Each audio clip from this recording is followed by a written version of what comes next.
असल्यामुळे येणं गरजेचंच होतं, कारण त्याचं नाव तारी आणि देव तारी त्याला कोण मारे, आणि त्याच्या कार्यक्रमाला तर देव माझ्या मागे लागले. तारीबद्दल जर बोलायचं झालं, तारी जेव्हा आता म्हणजे ते म्हणतात ना, घर घर का घाट पिये का पाणी प्यावा आदमी, म्हणजे सीपासून डॉग्सपासून, म्हणजे आता मुंबई पोर्ट ट्रस्टचं जर बोलायचं झालं तर अतिशय म्हणजे म्हणतात ना, म्हणजे ह्या डिपार्टमेंटला काम केलेला माणूस, मग लोकांना थोडं त्याच्याकडे आशंका नाही बघतात, ते असतं गोदी विभाग. आता ह्या गोदी विभागातून काम करणाऱ्याला माणूस जेव्हा आमच्याकडे पहिल्यांदा आला रजिस्ट्रेशनला, मला आम्ही थोडे संशय होतो, आमच्या कॅटेगरीत आलाय खरा, पण ह्याला कसं बाबा टॅकल करायचं. झालं बघता बघता आलं, बोला हा माणसाळलेला आहे, अगदीच काय वाया गेलेला माणूस नाही आहे. नंतर मग असे काही सूर जुळले की तारीचा अंदाजच येईल. एका दुसरा किस्सा मी तुम्हाला असं सांगू शकेन की ह्या माणसाचा अंदाज कधीच येत नाही.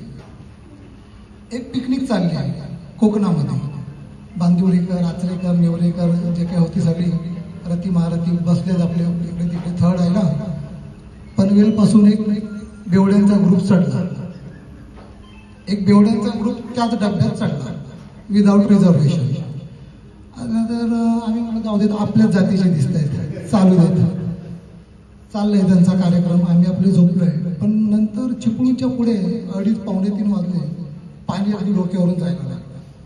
तर मी थर्ड आयला झोपलो होतो, तर तो एक असा उभा राहिला होता. तर मी त्याचा डोक्याला असं वरून हात लावला, तर काय रे वेळा आहेस काय. त्याने माझ्याकडे असं बघितलं, बोलतो काय माहीत नाही, अजून सरकारने काही सर्टिफिकेट दिलं नाही मला तसं. तर माझी जी काही तिडीक झाली, खाली उतरून मी त्याला चोपायला सुरुवात केली.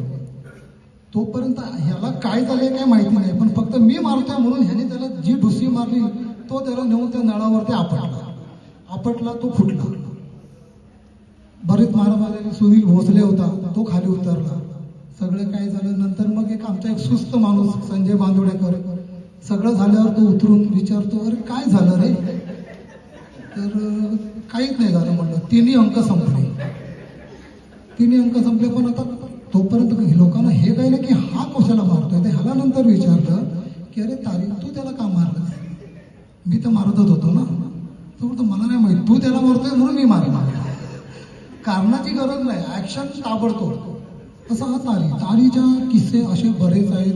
खूप चावट माणूस आहे तो. आज जरा शांत बसलाय, बरं वाटतं बघून शांततेत. पण याच्यातून तो पुन्हा तसाच होणार, तसाच बाहेर पडणार. चावटपणा तो करत राहणार आणि त्याने तसाच तो करावा, डॅम्बिसपणा त्याचा कायम वर राहावा आणि असंच मजेचे दिवस त्याने नेहमी काढावेत. खूप चांगले दिवस त्याचे गेले. वर्षभर आम्ही परत एकदा एकत्र आलो, खूपशी उपद्व्याप करून. आणि का कोण जाणे, प्रत्येकाच्या ह्याच्यात हे असतं. म्हणजे आमच्या आधीच्या 2 मित्रांनी खूप प्रयत्न केले, आम्ही फायनल खेळणार, हे करणार. पहिल्या राऊंडला बाहेर गेले का, तर सुनील नेवरेकर नव्हता सोबत. पण आज त्याच्याबरोबर सुनील नेवरेकर होता, त्याला फायनलपर्यंत घेऊन गेला. फायनलला हरलो कारण आमच्याकडे मुन्ना आणि डॉक्टर नव्हते, नाही तर फायनल पण तो विजेताच होता मुंबई पोर्ट ट्रस्टच्या 100व्या स्पोर्ट्स क्लबचा. हे तर असा खूप हुशार माणूस तो. आणि कसं आहे, एकदा गावच्या किस्स्याचं त्याला सांगायला गेलो तर गावी पोचलो. माझ्याकडे दरवर्षी मागी गणेश जयंतीला मेडिकल कॅम्प वगैरे असतो, दरवर्षी वेगवेगळ्या प्रकारचे. एक वेळ असं झालं की बहिऱ्या लोकांसाठी मोफत श्रवण यंत्र वगैरे वाटायचे आहेत. उद्या निघायचं आहे. आदल्या दिवशी सांगा दुपारी मेसेज आला की जो ऑडिओलॉजिस्ट आहे तो येऊ शकणार नाही. आता ऑडिओलॉजिस्ट येणार नाही तर ते पेशंट बघणार होणार. मग आम्ही ते गुगलवरती वगैरे चेक करून मला वाटतं जानरवची मदत घेतली आणि दवा बाजारमधून एक मशीन आणलं. बाबा त्याला विचारलं असं कोणतं तरी मशीन दे की आम्ही सहज पेशंट तपासू शकतो. तर त्याने एक साधं झालं तर मशीन दिलं, त्याच्या कानाला पेशंटच्या आणि तुम्ही इकडे त्याचं मॉनिटरिंग करा. गेलो. पण आता सुरुवातीला झालं काय की तारीला मी बसवलं ऑडिओलॉजिस्ट म्हणून, पण मग तो फील येईल ना असं ते शर्ट म्हणत. आता जर असा जर बसवला तर कोणाला बोलेल की सत्यनारायणाची पूजा आहे, कोणतरी भटजी आणून बसवलाय. तर मी होतो लिनन सेक्शनमध्ये, सोबत त्यावेळेला माझ्यावर ॲप्रन वगैरे असायचं. तर मला वाटतं डॉक्टर मट्टाचं ॲप्रन होतं माझ्याकडे, वॉशिंग होऊन आलेलं. ते त्याला चढवलं आणि म्हटलं आता बघ, आता तू डॉक्टर शोधतोय. आणि मग त्या डॉक्टरने जवळजवळ 65 भैरे चेक केले. त्यातल्या जवळजवळ 22 लोकांना आम्ही भैऱ्यांना मशिनी दिल्या.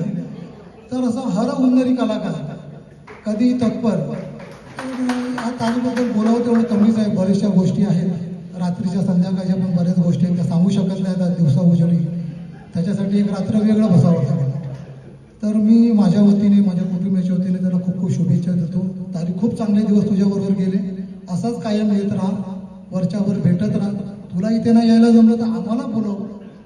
अगदी बिल्डिंगच्या खाली सुंदर म्हणून खूप सुंदर रेस्टॉरंट आहे त्याच्याकडे, पुढे बार पण आहे त्याच्याकडे, आपण भेटू शकतो तिकडे.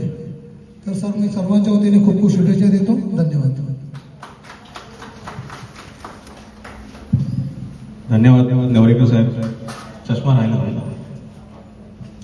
खूप सुंदर अशा आठवणींना उजाळा दिलेला आहे. सर्वांनी सुनीलसाठी जोरदार टाळ्या वाजवायच्या. तसेच स्वदेव तारे यांचं एक गायकीचं एक देखील अंग आहे. तर आम्ही एक ट्रॅक तयार केला आहे. तर मी मुन्ना, मनीष, स्वराली मॅडम यांना विनंती करतो तिकडे यावं, आपण तो एक ट्रॅक सर्वांसमोर सादर करूया. त्यानंतर शेवटचं गाणं होईल. शेवटच्या गाण्याला बाकी सगळ्यांनी यायचं.